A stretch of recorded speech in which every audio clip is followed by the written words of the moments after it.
તો જય માતાજી, જય શ્રી કૃષ્ણ. બધા જ કુશળ મંગળ છો એ મારી હૃદયથી આટલી બધી આખા ગામની શુભકામનાઓ છે. તો આજે દિવસ બહુ મજાનો છે. હું સાચું કહું છું, બહુ મજાનો છે.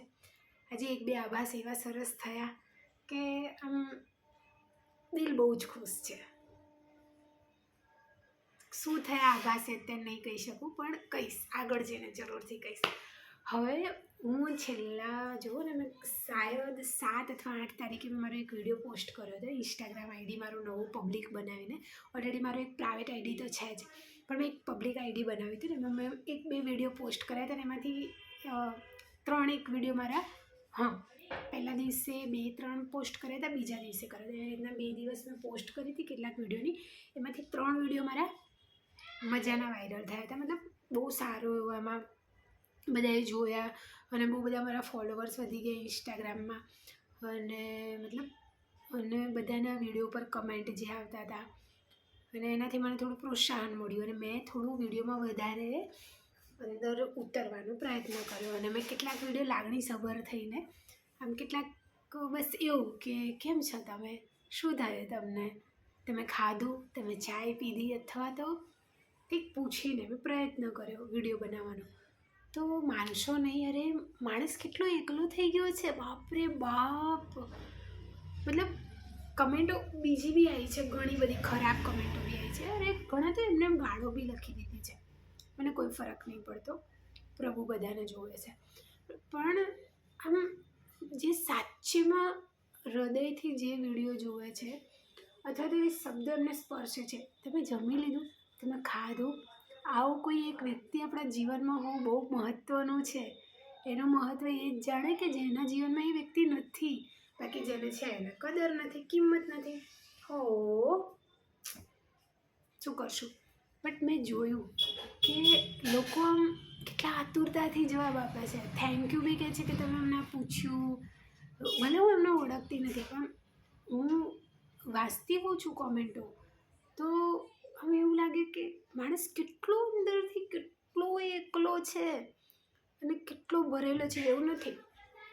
એવું નથી કે જે બધું ખરાબ થયેલું છે સ્પેશિયલ પ્રભુડા, સ્પેશિયલ આપણે એક જ વ્યક્તિ છે, એવું બિલકુલ નથી. જ્યારથી એમાં હું સોશિયલ મીડિયામાં પહેલાંથી પણ જોડાયેલી છું. ટિકટોક હતું ત્યારે બી મેં આઈડી બનાવ્યું હતું. ઇન્સ્ટાગ્રામમાં મારા 2-3 આઈડી મેં બનાવ્યા, બહુ સારા એવા ફોલોવર્સ મળ્યા, પબ્લિક રાખ્યા આઈડી. પછી મેં ડિલીટ કરી નાખ્યા. અત્યારે મારું પ્રાઇવેટ આઈડી છે, તો એમાં બી હું વિડીયો મૂકતી હતી. પછી મારું યુટ્યુબની ચેનલ છે જૂની 2022-23 વાળી, જેમાં હું ભજન મંડળી ચલાવતી હતી. તો ભજન મંડળી મતલબ અમારા અહીંના નાના બાળકો હતા, એમને રાધે કૃષ્ણ કરાવતી હતી, એ મારી ભજન મંડળી હતી. તો હું બહુ લાંબા સમયથી આમ તો સોશિયલ મીડિયાની જાણકાર છું અને સોશિયલ મીડિયાથી ઘણું બધું જોઈએ છીએ અને શીખીએ છીએ અને મતલબ અનુભવ બી કરીએ છીએ.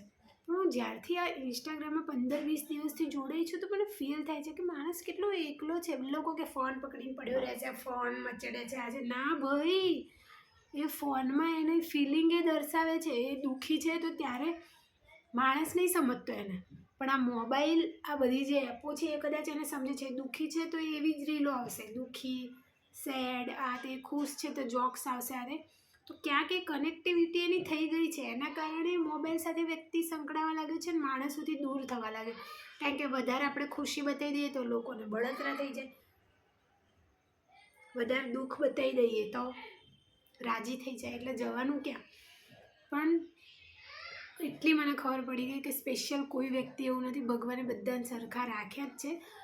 અને મતલબ કદાચ એ લોકોના કમ્પેરમાં મારી તકલીફ, મારી દુઃખ, મારો એવી કોઈ બી પ્રોબ્લેમ કંઈ હશે જ નહીં.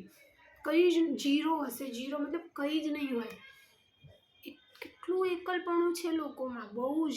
અને હું તો એટલા માટે આને હવે સ્પર્શું છું કારણ કે મેં મારા જીવનના 1.5 વર્ષથી લઈને મેં 18-19 મહિના કાઢ્યા છે કે એકલપણું કેટલું ડેન્જરસ હોય. અને આખા ગામની વસ્તી આપણી બાજુ હોય અને છતાં પણ એવું લાગે કે આપણે એવા રણમાં, બળબડતા રણમાં એકલા ઊભા છીએ. ના કોઈ સાંભળવાવાળું, ના કોઈ આપણને કંઈ સંભળાવવાવાળું, કે કંઈ જ નહીં. બધું હોય, નવા કપડાં પહેર્યા હોય, બધું એ સજેલા બધું હોય પણ છતાં એક એકાંત લાગે. તો આ અનુભવ છે મને, એટલે હું કહું છું કે હું તો નીકળી ગઈ એમાંથી. 6-7 મહિના થઈ ગયા. મારા પ્રભુએ મને બહુ સરસ ભેટ આપી મારા જીવનમાં, અને હું નીકળી ગઈ. પણ બધાના નસીબ, બધાના કિસ્મત, બધાના આવા નથી હોતા. અને કદાચ નથી હોતા એની પાછળ ભગવાને કંઈક લખ્યું છે. હું તો બસ એટલું કહીશ હવે કે જે અંદર તમે એકાંત ભેરવી રાખ્યો છે ને, એના કરતાં આવી રીતના મારી જેમ વિડીયો બનાવો. કંઈ નહીં, શું થશે? બહુ કોઈ ખોટી કોમેન્ટ કરશે, મોબાઈલ આપણો છે ને, બનાવો. તમારી દિલની વાત મૂકી દો, વિડીયો બનાવીને મૂકી દો. તમે તાર પ્રાઇવેટ એકાઉન્ટ રાખજો, પણ તમારા દિલની વાત મૂકી દો. આજે કદાચ તમે આ વિડીયો બનાવી દીધો કે આજે તમને શું ફિલિંગ થાય છે, અંદર શું તકલીફ થઈ રહી છે, આજે વિડીયો બનાવીને મૂકી દીધો આપણે. પછી મહિના પછી તમે એ વિડીયો જોજો અને શું ફરક પડ્યો, શું ફેર પડ્યો, શું સારું થયું, એ ટાઈમે શું ખરાબ હતું, અથવા એ ટાઈમે શું સારું થયું, અત્યારે શું ફરક પડી રહ્યો છે, એવું ઓટોમેટિક તમને ખબર પડશે. જેમ કે હમણાં 1 મહિના પહેલાંની વાત કરું, એક વાત હતી જેને મેં એ વાતનું એટલું ટેન્શન લઈ લીધું હતું. મતલબ હું તમને લોકોને કહી ના શકું, તમે માનશો નહીં. એ વાત હું વિચારતી અને હું ટેન્શન લેતી ને, મારું માથું સાચેમાં ગરમ થતું હતું. આટલો ભાગ ગરમ થઈ જતો હતો મારો, અને મને દુખતું હતું, બહુ અતિશય દુખતું હતું. અને એ વસ્તુનું નિરાકરણ હમણાં જ અમે 12-13 તારીખે કરી નાખ્યું, હમણાં જ અઠવાડિયામાં. મને એવું થાય કે અને થઈ ગયું.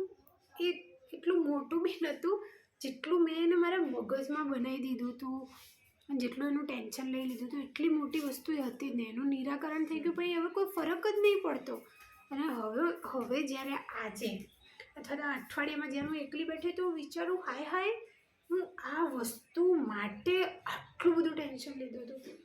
અને હે ભગવાન, પ્રભુએ આપણને બહુ સરસ મજાનું શરીર આપ્યું છે, એને સ્વસ્થ રાખવા માટે છે ટેન્શનો, મને ખબર છે, હોય છે પ્રોબ્લેમો એવી જે કહેવું આસાન છે સામેવાળા માટે કે ખુશ રહે, હસતો રહે, થઈ જશે સારું, પણ નથી, તરત સારું નહીં થતું, બહુ સમય લે છે ને પછી સારું થાય છે.